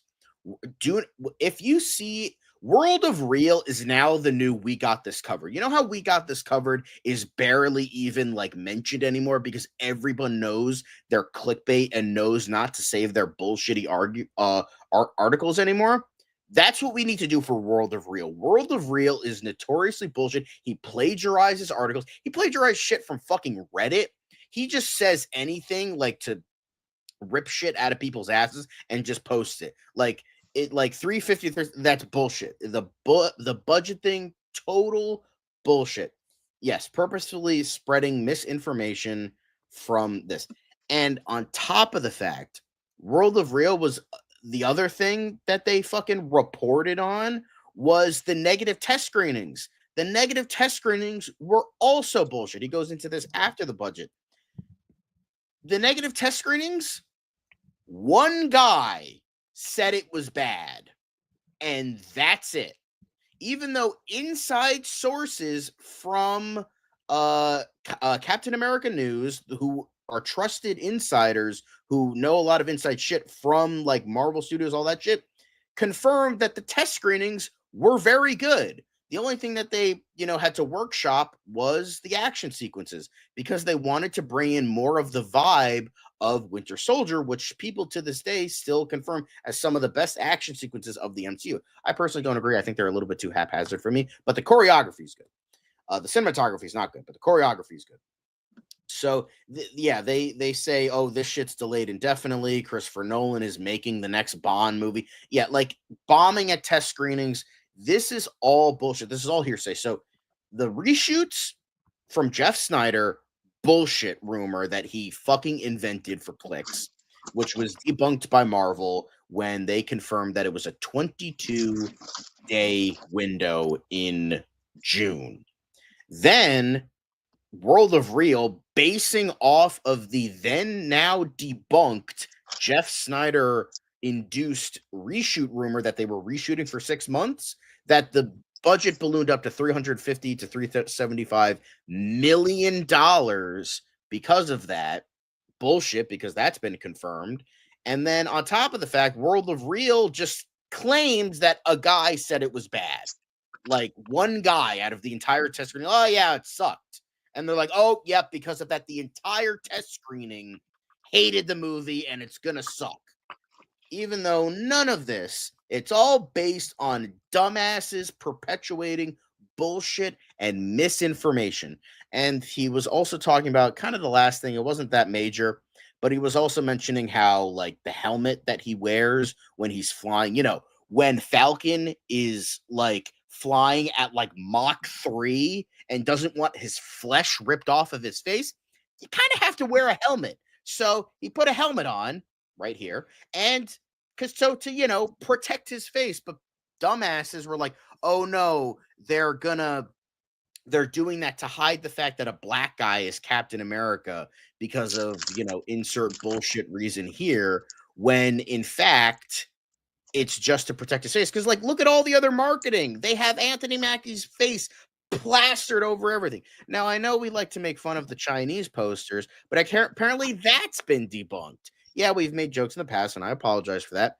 But apparently there are tons of Chinese posters that show black people's faces. It was just the one with Poe in 2015 was the one that people perpetuate, and this Black Panther one. But it turns out that there was a Chinese poster that had Chadwick Boseman's face, clear as day, not just the helmet one. So, it's all, so everything that was, you guys were made to believe about this movie is misinformation. Now, personally, I'm still not very interested in the movie. I just am not interested in Marvel's current slate right now. But I was turned off before all the bullshit rumors are. It's just like, I thought it just added into it. And I do apologize for that, because no matter what, at the end of the day, I will defend the truth. Like whether it's Marvel, whether it's DC, whether it's neither, whether it's both. I like to defend the truth. That's why we always say get like your grain of salt out. This is rumor mill. We have to keep perpetuating that because we have got you. It's to us and to you guys to stop bullshit misinformation. So if you see people being like, oh yeah, the negative test screenings, oh yeah, the inflated budget, oh yeah, the 6-month reshoot, put a stop to that. Like here, link them to this video, not this video, but the whole shebang's video, who went over everything to say this is misinformation, to get people to believe that this is not true. This is all bullshit. It's $180 million budget. It was just 22 days of reshoots and the test screenings. That was all not true. So please, that's all I'm saying. Guys, do not perpetuate misinformation. That is not the way to go. Like the way with how much AI generated, Photoshop, Unreal, fake news. Try to stick to the truth. But it's hard. It is hard to, but try, because as the great Winston Churchill has said, a lie has made it halfway across the world before the truth can get its pants on. That's what it is. So, but try your best to perpetuate truthful stuff instead of the misinformation that has been showcased here. And we like our truth with pants. Yeah.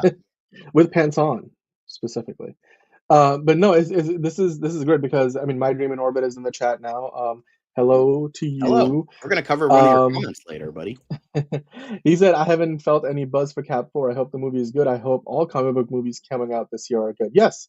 Look, whether you want to watch Superman, you want to watch Captain America, or any of the Fantastic Four, Thunderbolts, let's go out there and give the movie a shot. Let's let it do its thing. Yeah, and this is the other. Exactly. Judge it for yourself. I mean, I came across this article, by the way, with like the whole culture wars thing. You talked about this in recent weeks that both Captain Americas, Chris Evans and Anthony Mackie, have said, like, the character doesn't necessarily represent America, the country. It's more the ideals of America that we aspire toward. And I'm just glad that, they're on the same page. And I think most people think of the character that way. It's just unfortunate that this movie has kind of gotten caught up a little bit in all the politics of the moment, as it were. But I really do hope, like you said, John, like, in addition to all the misinformation about the budget, the helmet, all the reshoots, hopefully all of this other, politicizing a movie doesn't get in the way of this movie making money. And so far, with a $95 million opening weekend, hopefully that means the movie will continue to do well. I mean, look at this. Harrison Ford was recently asked about this, hey, what do you think about a black Captain America? He said, look, I don't think there's a black Captain America. I think there's just Captain America. He could be red or green, but he's not. He's Anthony Mackie. He's and in his full quote. Not Captain America, though. But I mean, he also said in the longer quote, he continued on to say, look, I walked onto the set. He was it. He is Captain America. Like, I never felt that I wasn't not acting next to Captain Chris America. Evans believed it before Anthony Mackie did. Yeah, Chris Evans was so happy for him. Like, when he told him, like, you know what, you're gonna get. He's like, I'm gonna die. I'm the black guy in a movie. Like, of course I'm gonna die. He's like, no, you're Captain America. You fucking You're gonna idiot. get the shield. So yeah, I mean, Liz, what are your thoughts on this? Again, just trying to rise above the hate, as it were. Captain America, Brave New World. Yeah, I mean, again, it's all happenstance, right? Like, he just happened to be named Captain America. He was created during wartime. Had he been named something else, we wouldn't be having this conversation at all. So people are just taking the name just a little too literally. Again, we've said this about Superman as well. Superman has always been viewed as an American character, when at the end of the day, the dude's an alien who's not going to discriminate against who he rescues and who he helps. So, which is a big part of a lot of Superman stories, like that was part of the big BVS situation where they were like, oh, you need to act according to the countries that you're part of. Like, at the end of the first movie, he's like, can we trust you, because they were sending drones after him. He's like, I am American, but that doesn't, I have to do this on my own terms. And that's basically Captain America too. He's American. He's proud to be an American, but he will still do things on his own terms. Chris Evans said, you might as well call him Captain Good. So yeah, I agree with you guys there. And I'm glad Harrison Ford just kind of shut this down immediately. I mean, he wasn't mean about it, but he addressed it in a way that was, I think, very mature and just, and the most Harrison Ford way possible. So All right. Now I'm on to pistachios. I finished the bagel, by the way. So moving on. No. So as I moved on to the pistachios, we're gonna move on to the next thing. So Captain America, of segue. course, Anthony Mackie, was recently asked about how does this movie lead us into Avengers Doomsday, which is only 2 or 3 movies away at this point. So he said, basically, by the time you get to Doomsday, you'll have Sam, as in Sam Wilson, his character, at his finest point and his finest hour coming off of his battle of basically saving the world from Red Hulk. So, I mean, in essence, we kind of know what that movie is about. I mean, there's more to Captain America 4 than just saving the world from Red Hulk, but I like that, it kind of gives us a better idea as to where this version of Captain America as a character is going to be by the time we get to Doomsday. Because if he's going to lead a team of Avengers, they better be able to trust him as a leader. Do you think that this movie is going to establish him as such? I mean, I certainly hope so. Again, the couple of clips I've seen, I'm not excited as far as, the movie itself is going to be a, mid for me, but I hope it cements him and establishes that and gets that kind of that next storyline going. But I mean, we'll see. Again, Marvel's very good about trying to connect the dots, try to connect all the films together, try to get all the characters on the same page so that eventually when they end up all in the same movie, it all makes sense to everybody. So yeah, that makes sense to me. Yeah. Now, of course, we did, get a couple of new clips from the movie recently, which I don't know how I feel about them.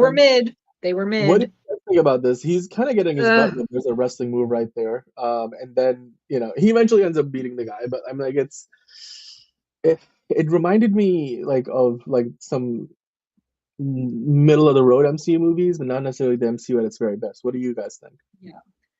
No, I think I said when I first saw this, it reminded me a lot of early days Marvel. It had its little cheesy aspects, and it was not. Well, considering early days Marvel was Marvel at its best, I don't think that's the case here. No, I wouldn't. No. But I'm just saying, as far as the writing was concerned, I don't even understand why they released this clip, because it doesn't make me excited for the movie at all. So. Yeah. Well, this wasn't the only one. We also got this other clip where he's sort of flying into a situation with his helmet on. This looks cool. I think the flying. I liked it. Cool. Yeah, this part I liked. Yeah. And then he lands. I mean, oh my God, that's hard on his knees. That was awesome. That's really hard. Bro, he's not a superhero. Again, I know this is comic books movie stuff. It's not real. All this other shit, but bro's knees would be through his skull. I don't care. Bro's not a super soldier. That's what I mean. He's yeah. I'm like, how many of these superhero landings can you do and survive? I'm like, oh God, I hope they do address it, or if they don't, bro, every time it walks, it's like a clacker ball, clack, clack, clack. It's that's all you hear when he walks. It's bro, just watching that made my knees hurt. Captain Arthritis. Oh. Yeah. I mean, he did curb stomp the pavement, much like Seth Rollins would, and it looks like his role was curb stomped out of the movie, unfortunately, because Julius Ona was recently talking about Seth Rollins and how his role was potentially cut from the film, saying Seth's incredible, but as we were evolving and we knew we had an additional photography period, when Giancarlo Esposito became available, 22 days, yep, not 3 months, but when Giancarlo Esposito became available, it was such a no-brainer, and obviously it's they did who bring you him gonna in. Pick? Come on. Wrestler, I think they also, one of the greatest actors of this generation. Who the fuck are you gonna pick? If you also look at the costumes that they had, like the Serpent Society, it felt more comic booky, whereas this feels a little more grounded with the way Giancarlo is dressed and how he's showcased. The other thing I want to mention is there is, that scene where you have a bunch of special forces guys in masks and SWAT gear pointing guns at Captain America, and then he's running around a car when he's getting shot at. There's a close-up shot in one of them, and the eyes look like the eyes of Seth Rollins. So I'm willing to bet he's still in here. It's just his role has been significantly reduced. I'm just thinking they didn't cut him out completely. Yeah, that's been brought up before with interviews with him. They said, oh, if you look at this shot, and Seth was like, yeah, but it also looks like you, because it's literally just eyes behind a mask. So even Seth doesn't really know if he's actually in the film or not. Right. He doesn't know. He would know if he shot it, though. I mean, you're talking about the Chris Van Vliet interview. I mean, it would make sense. But yes. Yeah, I agree. Well, let's see what will happen with that. So I just feel like they're also kind of doing too much a little bit. They're doing Serpent Society. It's okay, then you're going to address the adamantium celestial eternal, whatever the fuck that thing is called, in the middle of the ocean. Then you're also including Red Hulk. Then you're also including the leader. So it's like, what's the fucking plot here? Like, don't get me wrong, like, I hate the misinformation in regards to what has been perpetuated up until this point. It still doesn't look like a good movie, though. Like, I don't know, it just looks okay. No, but I like, agree. It's a political thriller. It's basically they're gonna think that somebody is pulling the strings, whereas the real person pulling the strings is somebody they don't see coming. And maybe that's the leader. Maybe the it's leader is really the one Seth that Rollins. And it's not maybe Seth it's Rollins Seth playing a Rollins. Yes. character. It's Seth Yeah. Rollins coming in and being like, you But- cut me from this movie, and he's the real villain. By the way, you keep saying Seth Rollins. It's Seth Rollins, but I will. Whatever. Who I'll gives a give you that. fuck? I will give you that. But hey, you know what? That does bring us to the end of MCU Weekly. So we hope that you guys enjoyed that. Let us know in the comments below what you thought about it. Hit that like button while you're at it. But we are, of course, not done yet because we do have to get into the part of the show that you guys are all here for. The part that is usually the most popular, of course. Take us home, You have to Dan. get into DCU Daily. So yeah, exactly, John. Let's go home today with another episode of DCU Daily. So welcome on in. I'm, of course, Daniel. We have lots to talk about today. Not a ton of big stories, but a bunch of small stuff. So let's dive into it. But before I do, Liz, John, it's been a long show already. Are you guys hanging on here? I'm hanging on. I got my alright. comfy We'll be chair. alright. Like, I'm. All right. Don't get too Well, comfy. We don't want to hear snoring. come on now. We don't want to be that guy at the movie theater. But anyway, let's talk about the first story that we've got on the horizon. So this is one of those, where, of course, like if I followed John on social media, somebody's going to think me and John are working on a project together. I mean, we are, but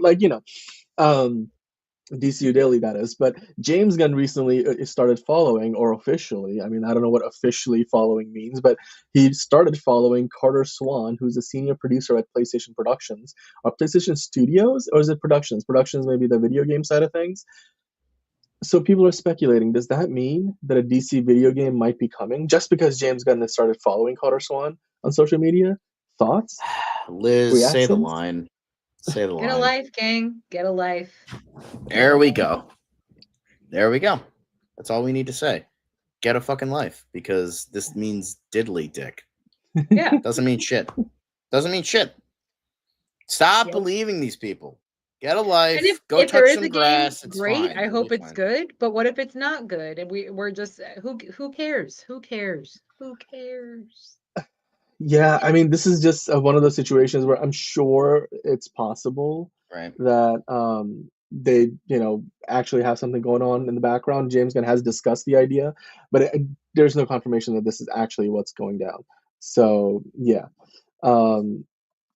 I don't, believe it either. I think this is circumstantial at best. That's the word I would choose to use to describe this. Circumstantial evidence. Speaking of circumstantial, Suicide Squad star Scott Eastwood, of course, you saw him in that movie with Will Smith years ago now, but of course, the son of Clint Eastwood, he's a pretty good actor in his own right. He is interested in playing, the Dark Knight in the DCU. He wants to play Batman. He wants to smoke, John. This is what he said. I think he's the most interesting character because he is living double lives that are kind of a little more intriguing to me than some of the other ones. What do you think about that? Do you think he would make a good Batman? I think he could be good. I don't know. I don't think he would be what the DCU needs. Like, I feel like he would be good for like his own thing, maybe more as like a Red Hood character. I don't know. I know he's like he is in his late 30s, early 40s at this point. So he does match the age of what I assume they want to do with the character. He's got the looks for both Bruce Wayne and he's got the grizzled nature of Batman. So I think he could be Batman. I don't know if he would be the DCU Batman. Like, I would want like something that like, I don't know, like something about him is like something doesn't like in terms of like, I can't, let's say, like, I can't imagine him in a wider universe, cinematic universe. Like, I can imagine him in like his own Batverse, kind of like Robert Pattinson, but I can't imagine him with like other like super powered beings type of thing, But I could see him do, like, if they cast him tomorrow, I'd be like, okay, cool. Let's see what you can do.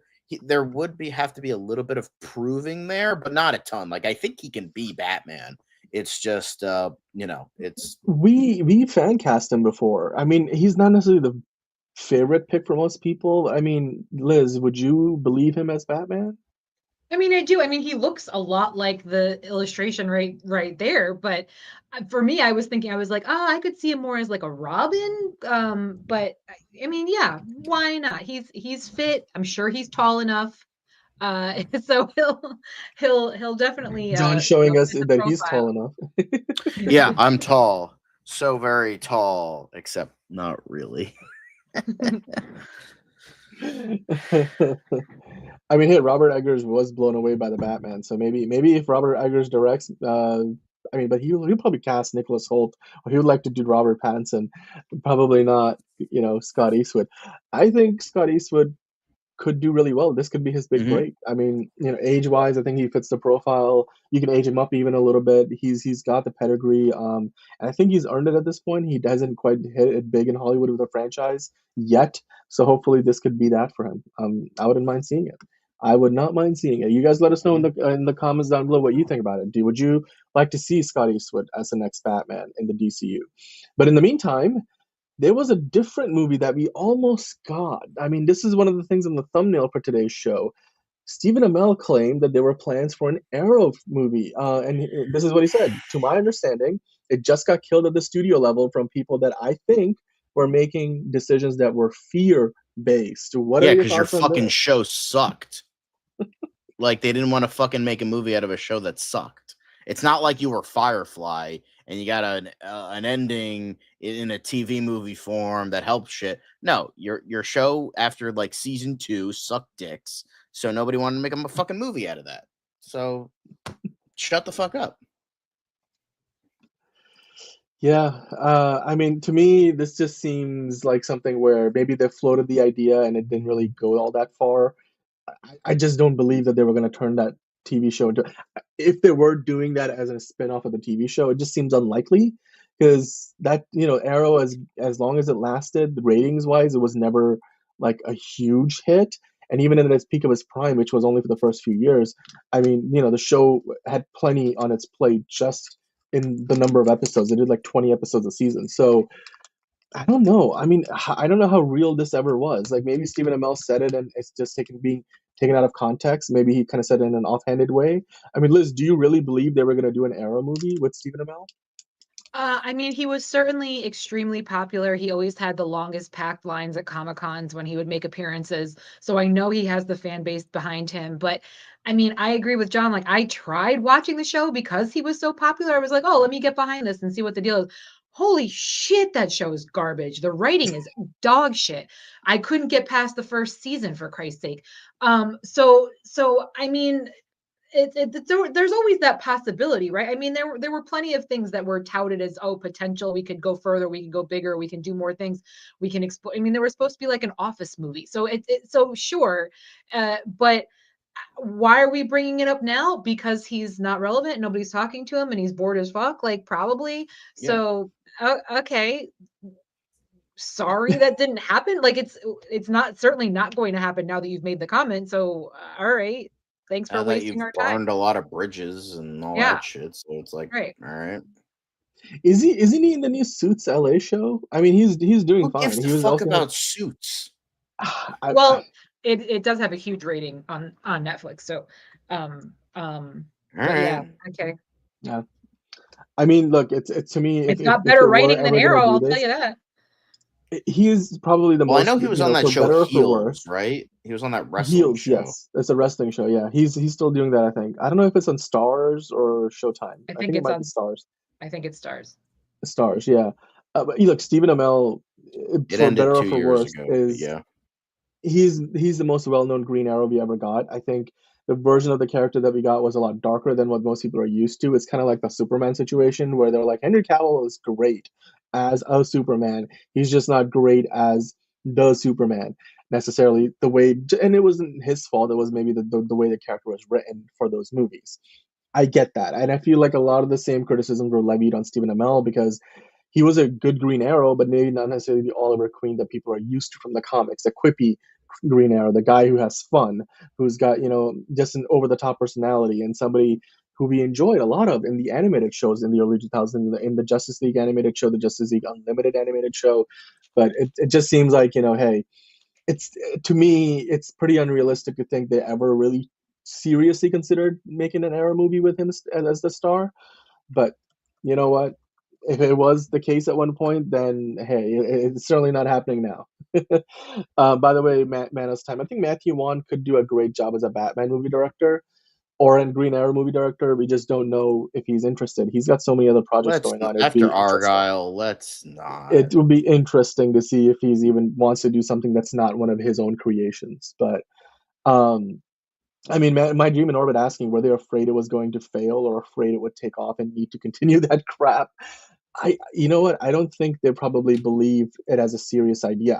He's probably making this out to be more than what it actually was, because when he says it was fear-based, TV movie, like that's yeah, it. at most they Yeah. were probably going to do a spin-off as Yeah, like, or oh, we're going to streaming, wrap yeah. up the show as a TV movie. So Yeah. Well, let us know, guys, in the comments down Even below. though by what you the think end about of the the idea. show he was dead because he sacrificed himself for the multiverse. So Which was just a dumb way to go out. I'm like, they could have ended that show on so many better notes. Like, now you have to basically, to finish watching his story, you need to watch the crossover. That's never a good idea. Even though that's how they ended Iron Man's story, but they already did a trilogy of movies, so I don't think that's the same thing. In TV world, you got to do it a little bit differently, I think. But hey, you know what? That's all we have for the news stories. But John, now it's time to lead a QA session because you picked out a bunch of comments. So we're gonna get into those, and that's how we're gonna wrap up the show tonight. So I'm gonna, give it up to you and take it over, John. yeah. So I believe a couple of you are in the chat right now, but the first one I wanted to talk about, these are all from the last live show. We'll mainly talk about Fantastic Four and Superman, versus a little bit versus like which teaser was better.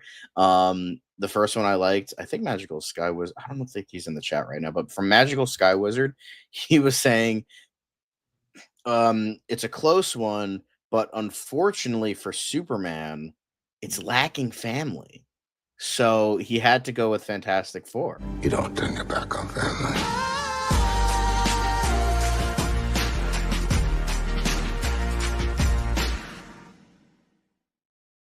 Turned his back on family. So Magical Sky Wizard would preferred Fantastic Four because it had family. But Chaos, spelled not correctly, but like KOSS 13212 was saying, but I have to wonder if people will ask if Fantastic Four has too many characters, needs to be great, or needs to make $1 billion, like they've asked about the Superman movie. LOL. No, we haven't gotten that. People are pretty much, everyone is either you like, it's okay, or like sucking its dick. It's like one of the Yeah, two. I don't think there's too many characters in comparison to Superman, but I think it does need to be great because, as you've said, John, like we've been burned so many times with Fantastic Four films in the past that like at this point, it like you said, this is kind of the make or break. Like if they're gonna continue, they have to do better. So that's my takeaway from this. So we'll see what happens come July. Yeah, of course. But I think it needs to do a lot of, but I think like I don't know about money, like once I think I get a handle on like box office stuff and like I'm wrong the next time, so it's like, well, screw that then. So I'm not even going to try, but in terms of quality, it just needs to be really good. Like even if it doesn't make a ton of money, which I don't think see it doing $1 billion, that's for sure. Like I don't think it's gonna do $1 billion, and at the very least, it'll make like $500 to $600 million. But I just Fantastic Four deserves a good movie. I don't know if this will be it, but it's like if this isn't good, like if this sucks, I don't know what they're gonna do for the future because they're riding on a big Fantastic Four villain for your future after the whole Kang thing fell through.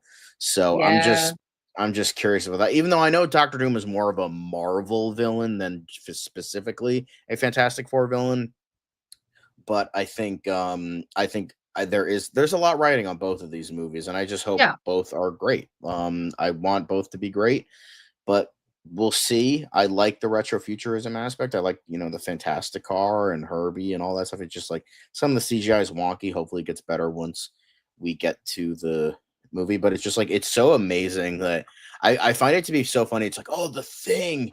It's so great. He's so comic accurate. Yet the entire internet fucking broke down over Superman's eye looking a bit weird for 2 seconds. It's like, tell me there's a DC bias without telling me there's a DC bias. Like, there is. That's fair. So, there's that as well. But a Mech Gomo 5250 was saying Marvel did overhype the trailer. The Thing looks fine. It's it's the animation that's not good. Every time he moves, it's weird. I think the Thing. Okay. So I thought he was talking about the Thing as in like, oh, the Thing looks fine. It's his animation that's not good. Every time he moves, it's weird. Other than that, the trailer was all right. Didn't need that countdown, but it's not bad. Also, Pedro just looks like Pedro to me. Lol, I don't see Reed. That's that's one, fair too. That's the one major criticism I've seen is that like it's just Pedro Pascal being Pedro Pascal, which is fine because Pedro Pascal being Pedro Pascal is pretty great.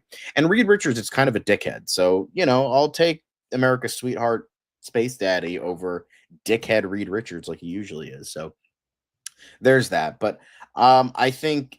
But the thing is, I see Marvel overhyping the trailer. They have to overhype it. This is their big thing. Yes, they have Captain America, which they are hyping right now. That's they have to hype. That's what they do. You got to hype your movies, right? They're not going to be like, oh yeah, here's the movie. It's going to suck. Watch the trailer anyway. No, they can't do that. I mean, you have 2 big movies in terms of a returning character with Captain America 4. Like that's like a big franchise. It's the 4th movie of like a sub franchise of the MCU. Then you have Thunderbolts. You have a lot of returning fan favorites like, Red Guardian, Yelena Belova, Ghost, John Walker, Bucky. Like you have all these characters that a lot of people like are returning, even though it's its own thing. And then you have Fantastic Four, which hasn't appeared in the MCU yet, but they're such a legendary like characters that it's like there's a lot going on with this year for Marvel. So I mean, they have to overhype it, especially with like how big these characters are to a lot of people. Yeah, they haven't shown up yet, but these are and this is the first like Fox owned thing that they're putting into their universe. Now remember that like the last Fantastic Four was not under Disney, it was under Fox. So this is them like they can't why fucking like Spider-Man was called Spider-Man Homecoming. You weren't being exactly subtle with that. Oh, he came home from Sony. He's home now. He's in the MCU. He's part of Marvel. Right. So doing the same thing here. First steps. It's the first steps to a greater thing, but also like one small step for man, one all that shit. So yeah, so I understand them overhyping it. They have to, but I understand like the disappointment in regards to overhype because there are a lot of movies that have been overhyped for me, and the overhype ruins it. And that could be the same thing for a trailer. I thought the trailer was fine. I don't think it was bad or anything, but I understand it was fine. Could be disappointed with that. So I get it. But My Dream in Orbit, I think you're still in the chat. 9297. The Fantastic Four escaping to the 616 universe, agreeing with my not theory, but like a cool idea, as Galactus destroys the world in a visual spectacle. Now that would be a fantastic ending to this movie. Galactus wins and is treated as something to be feared. This would lead perfectly into a rematch, unlike how Kang or Darkseid were treated. Kang losing to Ant-Man, not Ant-Man, to ants, specifically ants, and Darkseid being dragged away by parademons. I agree. I don't think they have the balls to do that, but that would be a really great ending. See Galactus winning. They, have to escape to another universe and their home gets fucking devoured and they have to like figure this out and then maybe. But I also think that it's just a little too close with Endgame. It's very much like kind of a Thanos vibe. Like they got their asses beat, not Endgame. Infinity War, yeah. They got their asses beat at Infinity War and they have to rally. And I feel like fans, especially fans who aren't familiar with the comics themselves and those storylines are going to be like, been there, done that, and that guy was that's kind of purple too, and you know what I mean. So I completely agree, because again, how are we transitioning? Clearly that it's in a different timeline, it's in a different universe. How are we getting those characters now into the 616? So I can understand that being the direction that it should go, but I think it's just a little too close. It's too close, and I don't think, Endgame, and especially post 2020 Marvel, I don't think they really have the balls to really be like, oh yeah, they lose. I think maybe what they'll do, I don't know, because I don't know if it's a rumor or it was confirmed that Doctor Doom is appearing in the movie, but he's only going to be in like 15-20 minutes, which makes sense. Right. That makes maybe sense. What they're going to do, like at the very end, like Galactus is like getting defeated, or he is defeated, and like as like a revenge, Doctor Doom sends them to 616, even though so you kind of get that win-win of them losing. They lose to Doctor Doom. It would be a bit of a bullshit, but they gotta get to 616. Like that's the thing. It seems like they're setting up that, they go to 616, or Doctor Doom sends them to Battle World, and they set up Secret Wars or Doomsday or whatever the fuck they're gonna do. So yeah, I think they got to show that somehow. I think Galactus winning could be great, but it could be seen as repetitive. But it would show the heroes losing, so that's also a cool thing to do. Whatever they decide to do, it hopefully that it's not just like the last 2 seconds of the movie and they get yeeted and then they're like, shit, that's it. Okay. Hopefully it's like organic and it feels right to the overall movie if they decide to do that this movie. Or they could just be like a post-credit scene and be like, Doom is coming, and then it like cuts to black, and then we're just left in the dark of like, they're not gonna go, but they're teasing that that this world is gonna get yeeted. Right. So whatever they decide to do, it'll hopefully it'll be cool. But Dream in Orbit again had another interesting analysis of what Dan was saying in regards to the overall tone of the Fantastic Four trailer. I agree with Dan. The movie has the same Marvel cinematic DNA. The colors don't pop and just look flat. From what we saw, they didn't go all out on the retro future concept for a movie set in another universe. This movie was the excuse to go wild. While watching the teaser, I didn't feel a rush of adrenaline, unlike the Superman teaser when Superman whistles and Crypto runs in, followed by him saving the girl. The rush those two moments gave me was not there with the Fantastic Four teaser. The teaser was good, but not mind-blowing. I agree. There was nothing like super amazingly cool in regards to the trailer. I think they wanted to like, whether that was intentional or not, but I feel like they needed like a good like punch to really like get that like adrenaline going, and I don't think they had that here. It was a good trailer. I'm not like saying it was bad or anything, but I think it was a pretty good trailer, but I think they should have had more of a pop there to really showcase that this is Marvel's first family. We're bringing them in here. So yeah, I think you guys had some really good questions. You had some. We're gonna try and bring in fan comments into this a little bit more, but yeah, I think that is it. Hang on, let me get the proper. You don't turn your back on family. No, that's the wrong thing. Is it the wrong thing? I don't think it's the wrong thing. I don't think it's the wrong thing.